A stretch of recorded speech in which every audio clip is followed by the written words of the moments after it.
Dynamic percussion techniques promise to revolutionize the practice of manipulative medicine. Dynamic percussion is based on the concept that the body is a vibratory form. From the smallest biological forms like this species of plankton to the most complex vertebrates, biological organisms organize themselves according to the laws of vibration and harmony. In his book, Mathematical Biology, J.D. Murray describes the complex mathematics of biological systems. Throughout the book, example after example illustrates the interplay between dynamical systems and harmony. The layout of cartilage and bone follows the rules of harmonics. As the limb grows, the patterns of these structures become more and more complex, but maintain certain harmonic relationships. In another section on the mouse-elephant curve, the interplay between metabolic rate and density strength is described. The faster the metabolism, the smaller the animal and the shorter its lifespan. The slower the metabolism, the larger the animal and the longer its lifespan. The weaker the tensile strength and compressibility of the tissue, the smaller the organism. The stronger the tissue, the larger the organism. All biological systems are fluid systems. What we call structures are termed phase spaces. Mathematically, bones and cartilage are phase spaces of the colloidal fluids of the organism. As the organism moves about, these phase spaces maintain certain relationships with one another, allowing them to persist throughout the movements of the organism. There are two conditions for a persistence of a phase space. 1. The phase space must be able to withstand a certain range of mechanical perturbations. The proper term for this is a modulus. A modulus describes the zone of energies over which a structure can interact. The second condition for a phase space to persist is that it must exhibit a stable wavelength throughout the growth of the phase space. Once the phase space reaches the size where it reverberates, it stabilizes and persists at that size and shape. As a percolation cluster, the flow of molecules in and out of the phase space reaches the point of equilibrium. This wavelength is the same when the organism is young and growing and when it reaches adult size. What I'd like to demonstrate now is the similarity of tone that exists over the growth of an organism despite its change in size. The tone of each of my sons here on the floor will be the same at the sacrum, at the thoracolumbar junction, and in the chest. And I want to demonstrate this for you here on video. Now pay attention to the tone that you hear coming from their bodies when I'm passing. Now listen, belly still.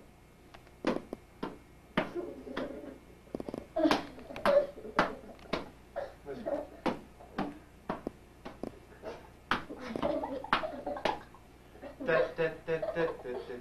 It's a harmonic. Listen.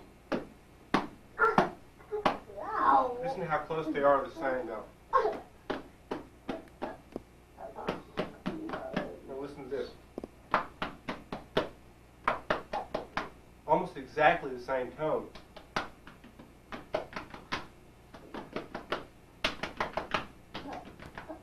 Even though they're different sizes and their oscillatory periods should be different, what changes is the density.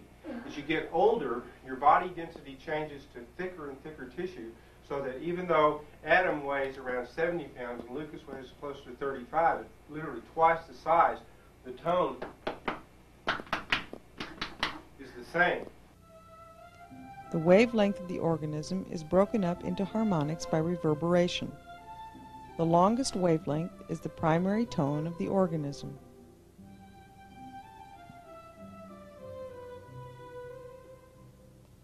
The first harmonic of this wavelength is described by halving the wavelength. It is analogous to the octave of the primary wavelength. The second harmonic breaks the primary wave into 3 equal parts, and so on.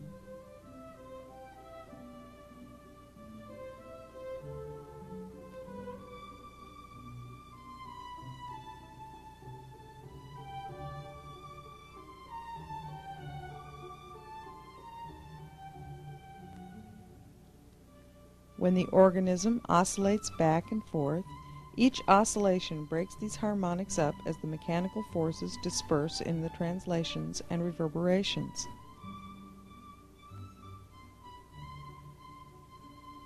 Summed over time, these waveforms create a complex phase space that behaves like a chord vibrationally.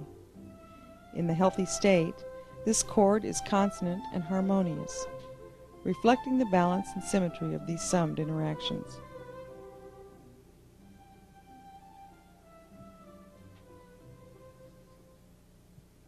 These harmonics expressed in the tissue reflect the iterations of the body as a fractaline, nonlinear flow played out in all the dimensionalities. Just as a fractal leaf expresses the algorithm of the tree expressed at its terminal iterative dimensionalities, the hand expresses the harmonic fractaline iterations of the human organism. As in this portion of the Mandelbrot set, the portions of the organism that contain muscle would be analogous to the portions of this fractal shown in blue. In the hand, structures which have relatively little muscle and a lot of bone and cartilage and tendons are like the ends of the fractal where the blue drops out, showing a similar loss of a certain dimensionalities with persistence of others.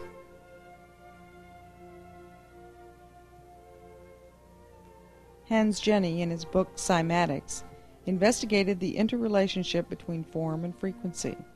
Using sand and sound, he was able to generate complex structures that resembled biological forms. Another term for form would be the phase space's modulus. Another word for frequency would be wavelength. Form describes the sum of the shapes of the organism across time. All the configurations of the organism add up to its form. The frequency would be the resonant wavelength of the system. This is the vibrational rate at which it captures energy best. Each portion of the cartilage represents a subharmonic of the wavelength of the whole. Each bone's waveform is a derivative of the larger waveform that enfolds it. The components and the system are both different versions of the same pattern.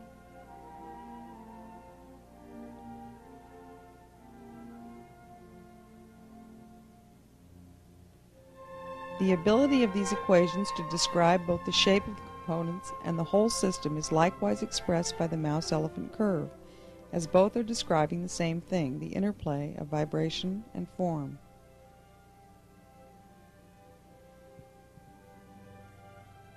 In the human, there are key points in the structure that represent nodes of vibration. These nodes move the least as the organism goes about its activities. Each node represents a primary relationship between the oscillations of the waveform and physical forces. Ideally, these motions are phased or symmetrical. When they are not, wobble and other types of noise and inefficiency disturb the waveform. Somatic dysfunctions, which decrease the freedom of tissue to move normally, often disrupt symmetrical phase relations of the organism. Because balancing these wobbles requires extra energy, the nervous system often ties a somatic dysfunction to a node to simplify or minimize this wobble. It is the goal of dynamic percussion techniques to use directed vibration to restore symmetrical phase relations to the system. There are three types of dynamic percussion: point percussion, interferential percussion, and pulse percussion. Point percussion sends waves of ripples through the tissue that gradually dissipate according to the laws of physics. The phase densities and accelerations of the tissue must obey these laws of conservation of energy. The vibrations either move the tissue, translate it, or they are absorbed by it. Kinetic energy absorbed at the molecular level either becomes thermal energy or goes into chemical bonds of the colloidal molecules. Point percussion can thus be used to dissolve thickening of tissue or to shatter tissue aggregates.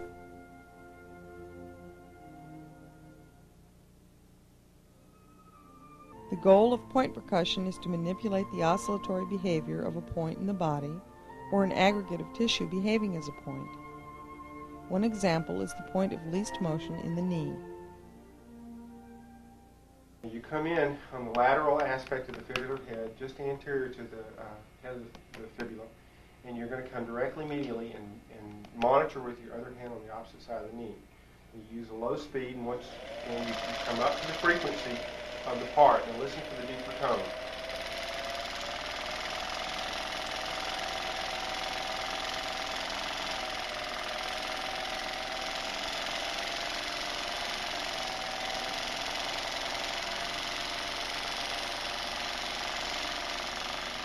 And just release it. You hear the tone shift up? Lost the undertone. In point percussion of the knee, the proximal fibular head becomes restricted in motion relative to the tibia. The point of least motion is the center of this aggregate, and the percussion shatters the complex, freeing both to move independently as they should. If an object encounters a wave with a longer wavelength than its oscillatory period, it rides the wave. It cannot capture the energy of the wave within it and enfold its dissipation. Instead, the wave moves the object. One example would be a small boat riding a big wave. Vibrations that are longer in wavelength, lower in tone, tend to translate the tissue.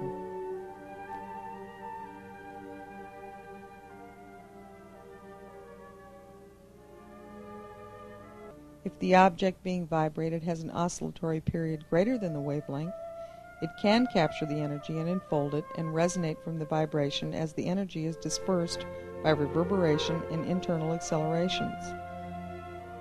Vibrations that are shorter in wavelength, higher in tone, tend to be captured by the structure and reverberate within it.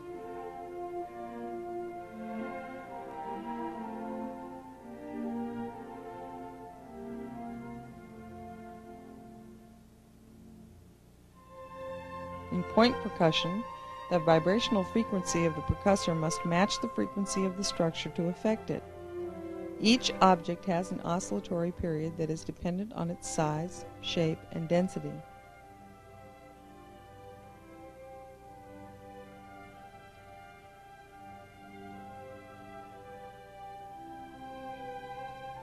At this frequency, vibrations are absorbed by the form. Such vibrations are said to be degenerate.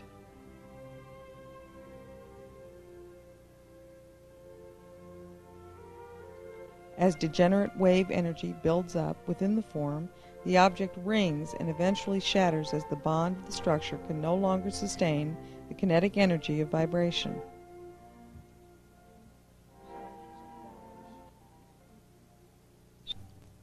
When the frequency of the wave matches the oscillatory period of the object, the energy of the vibration is absorbed by the form of the object.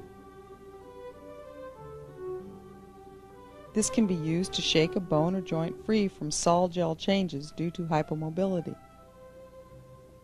or vibrate a specific aggregate into its components.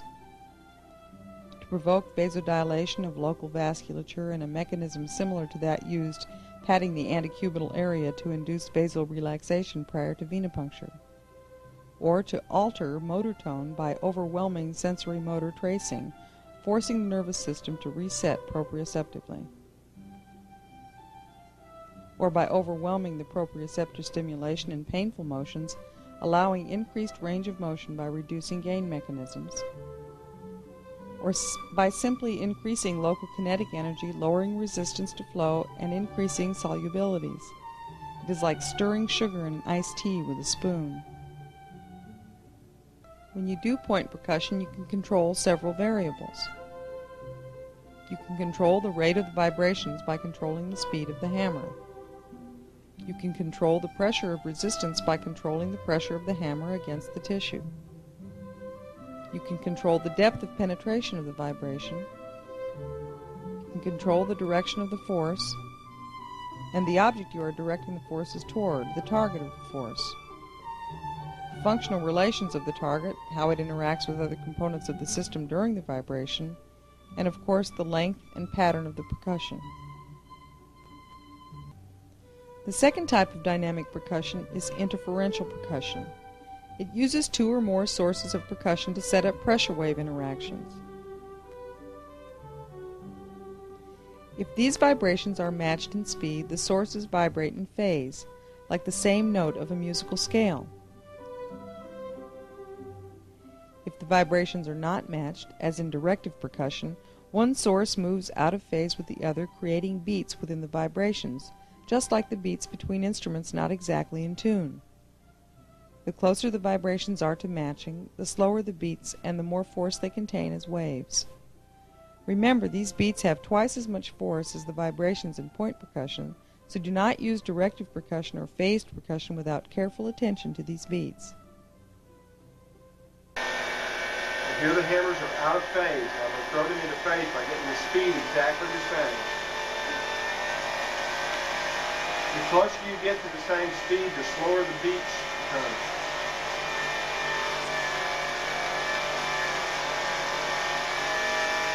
You hear how they're in phase now? Next, you take your two hands and point straight at the PSISs.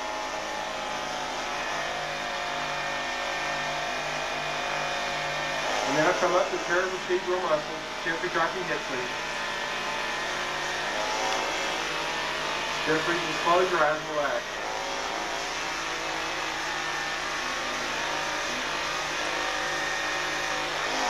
Patients often cough when you do this part. It stimulates the Herring-Brewer reflexes in the lungs.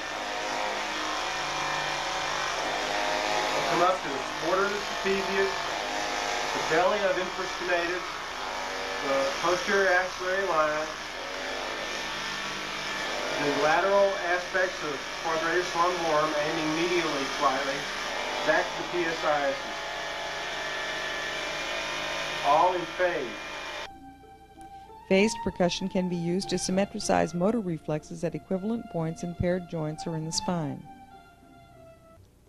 Phased percussion is used to balance motion relationships between equivalent points on the right and left sides, like the hips or shoulders, or to harmonize points that should be harmonic, to help them resume harmonic patterns of motion like the nodes of the spine.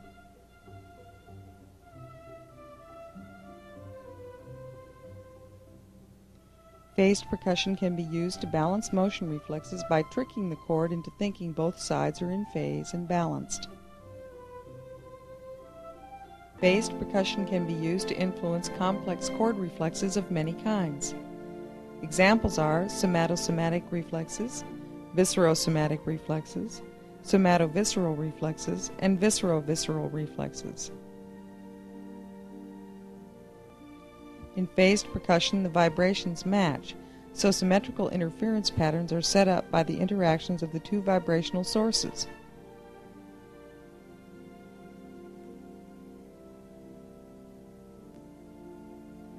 In directive percussion, the two sources are deliberately put out of phase, creating interference patterns between the waves to move fluids and energy in a specific direction.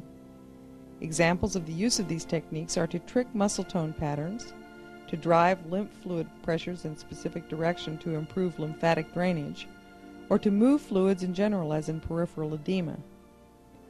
The interferential and phased percussion techniques use the same principle as a moire grid. When two similar patterns are superimposed, just out of phase, secondary patterns of interaction emerge. In directive percussion, one hammer is moving faster than the other, so pressure waves move from the faster to the slower hammer.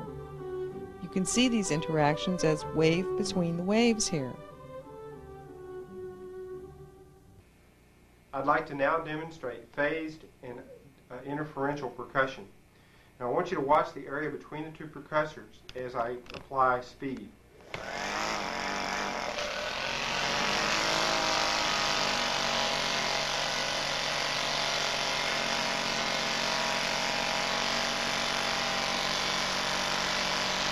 The two percussors are now in phase. Here the sound is almost exactly the same.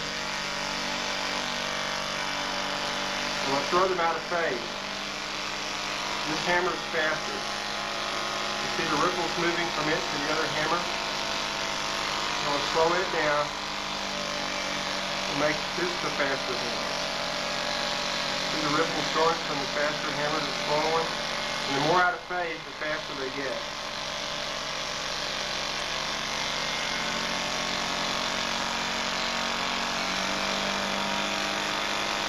So if this is a faster hammer, if I put the faster hammer on the sacrum and the slower one on the thoracolumbar junction,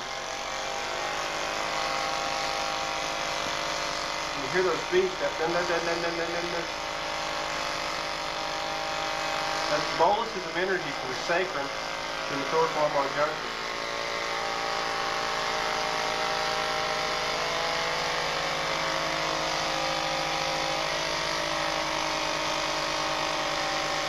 You can, just as you can move energy from the sacrum up, which is generally the direction you move it, you can move it from the top down, but it usually gives the patient more distress than the other way. So it's best always to move energy from the bottom to the top.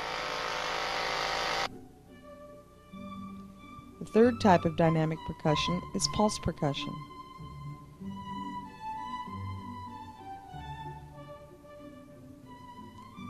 Pulse percussion uses phase relations between the percussion hammers end to end to drive pulses of energy into the tissue. The vibrations summate and dampen in crescendo-decrescendo pulses of energy.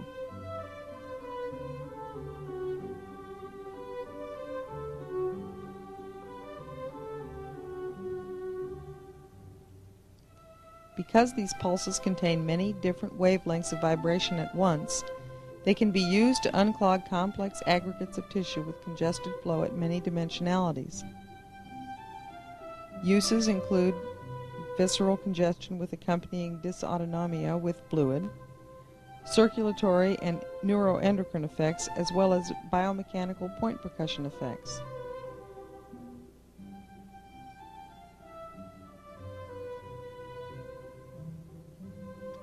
One common example is gastritis duodenitis with segmental dysfunction at T6, 7, and 8.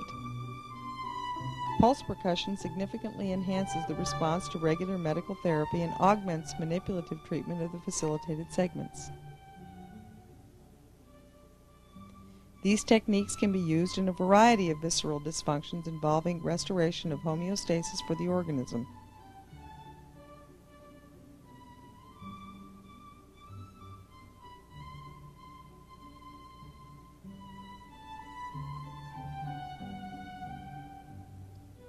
The goal of all percussion techniques is balanced flow and motion relationships for the body.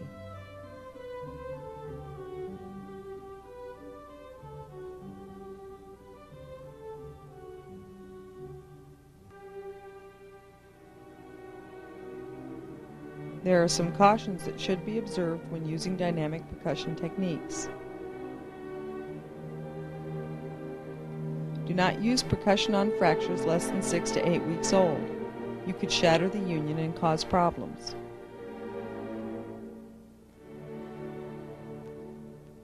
Because the bone has to absorb much of the energy in percussion techniques, percussing patients with osteoporosis should be done with great caution. Never use percussion on patients with malignancies. You can use it on patients once the malignancy is removed, but theoretically you could spread a malignancy with percussion. Do not use percussion on or near artificial joints. The oscillatory period of the prosthesis never is the same as adjacent tissue, and you could shatter the complex and the integrity of the graft. For similar reasons, using percussion on pacemakers, shunts, or catheters is hazardous.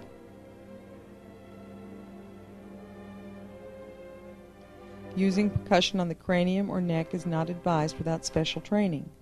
Huge pressure gradients can be created, and there is a theoretical risk of creating vascular pressures within the skull that would be harmful. Do not use percussion on the abdomen for more than a few seconds at a time, and never percuss an area longer than 5 to 10 minutes.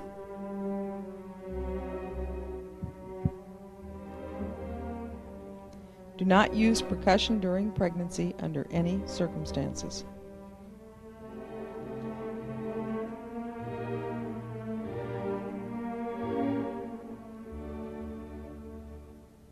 And most importantly, never use percussion without diagnosis of the cause of the somatic dysfunction. The importance of this cannot be overemphasized. Know what you are doing, or you could hurt someone.